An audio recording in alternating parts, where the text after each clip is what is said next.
2 years po ako sa unang amo ko na Syrian. Doon ko po natikman lahat ng masasakit na salita. Sinasaktan.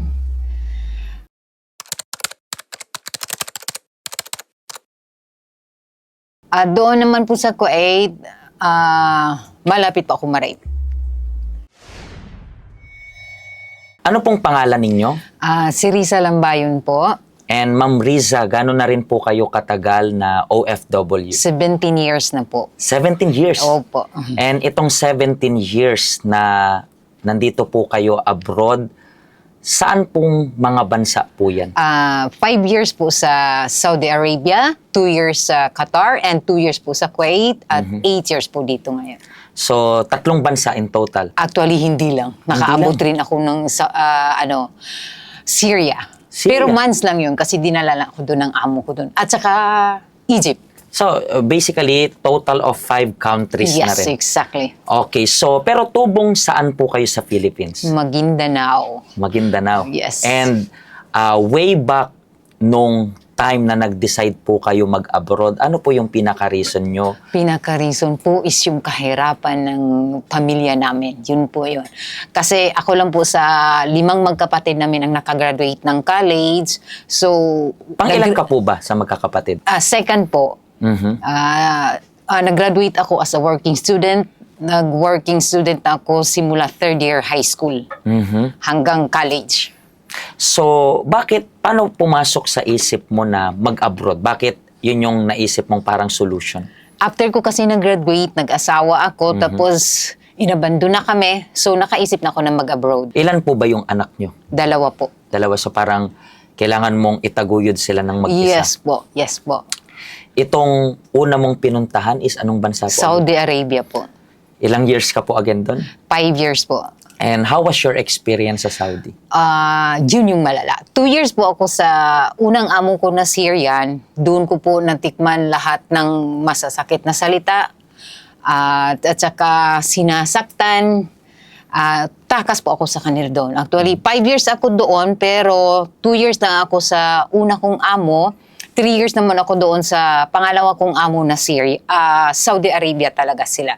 And then after nito, saan na po yung next again? Qatar. Sa Qatar. And how about sa Qatar? Ilang years ka po doon? 2 years lang ako doon. Wala po ako problema doon. Hindi po, sila, Egyptian po sila. Kaya nasasama nila ako pag magbakasyon kami. Ang kaso lang, ba't di na po kayo nag-renew sa kanila?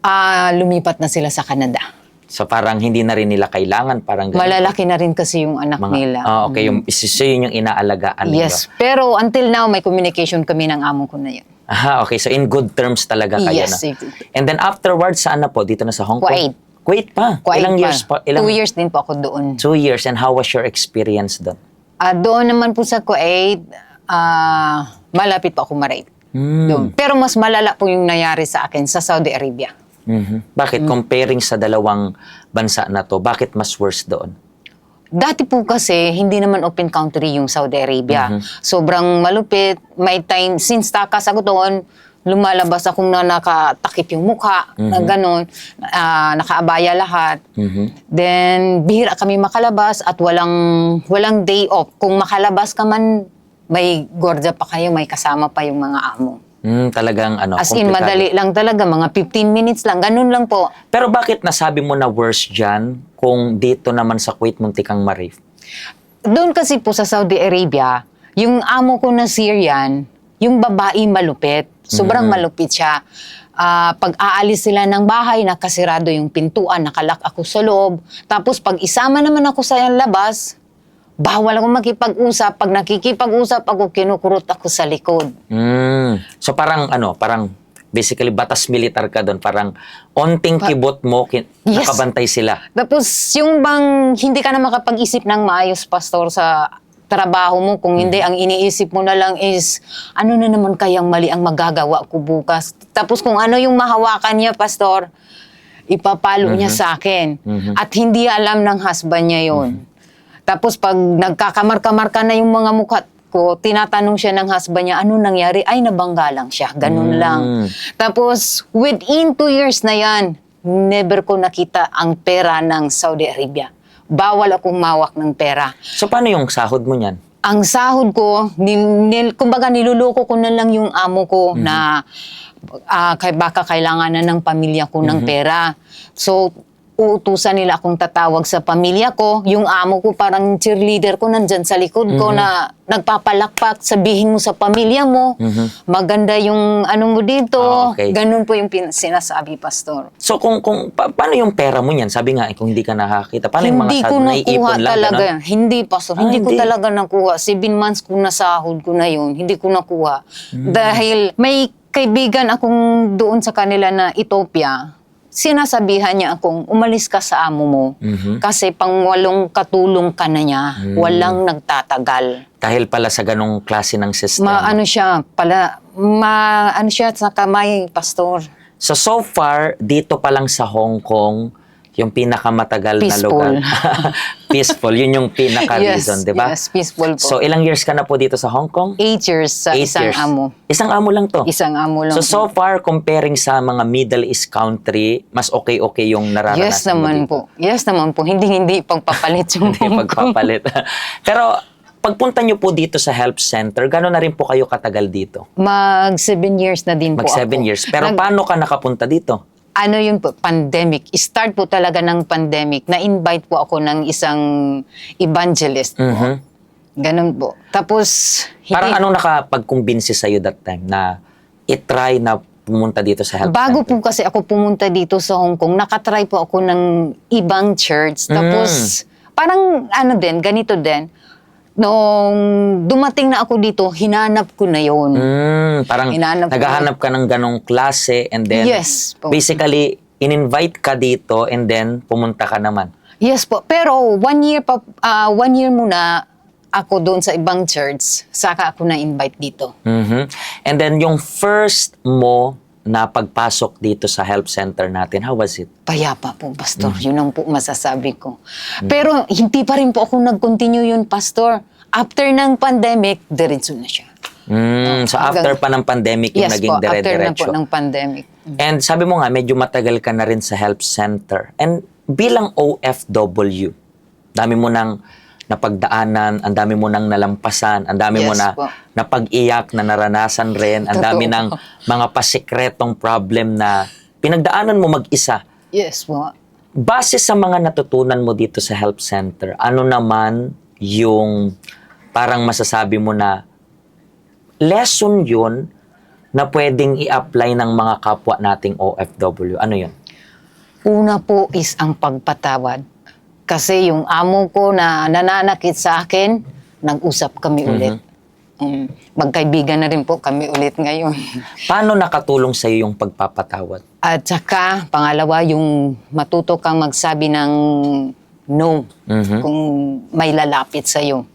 Pero paano ka natulungan ng pagpapatawad? Natutulungan po ako sa pagpatawad, Pastor, through prayers po. Kasi hindi naman po natin bigla-bigla mapapatawad. Mahirap rin po talaga. And then, nung natutunan mo magpatawad, paano siya nagdala ng impact sa buhay mo? Ang laki ng impact, Pastor. Yung kagaanan ng sa puso mo, yung panatag ka, nakakatulog ka ng maayos, nakakatrabaho ka ng maayos, para kang malaya talaga. And then, ito naman, paano ka naman natulungan ng pagsabi mo, natuto ka kasi na magsabi ng hindi. Paano ka naman natulungan?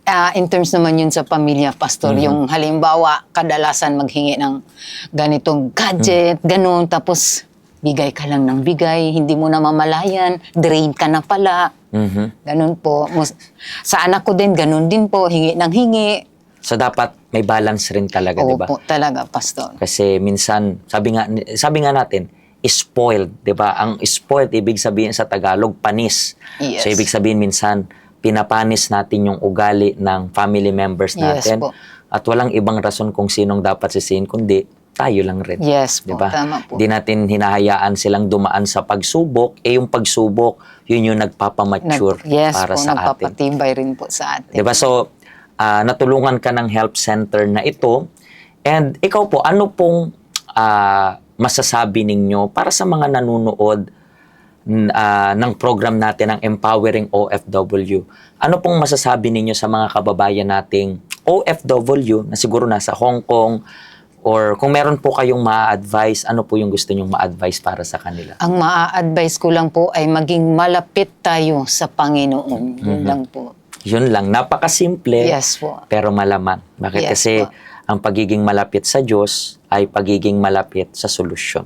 Yes po. Maraming salamat po at pagpalain ka po ng Diyos, and hopefully sa next interview natin, mas marami pa tayong pagkwentuhan. Sige, salamat po.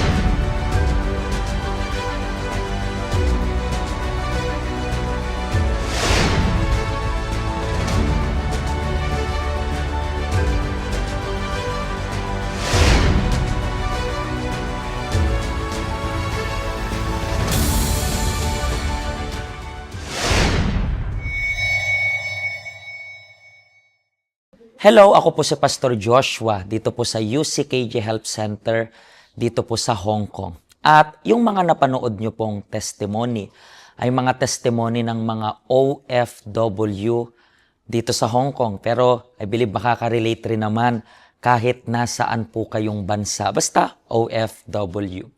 Ang Help Center po natin ay walang pinipiling religion. Base na rin po sa name, Health Center.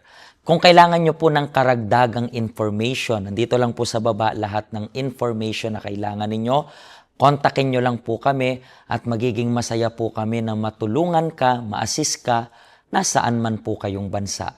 Pagpalain po kayo ng Diyos.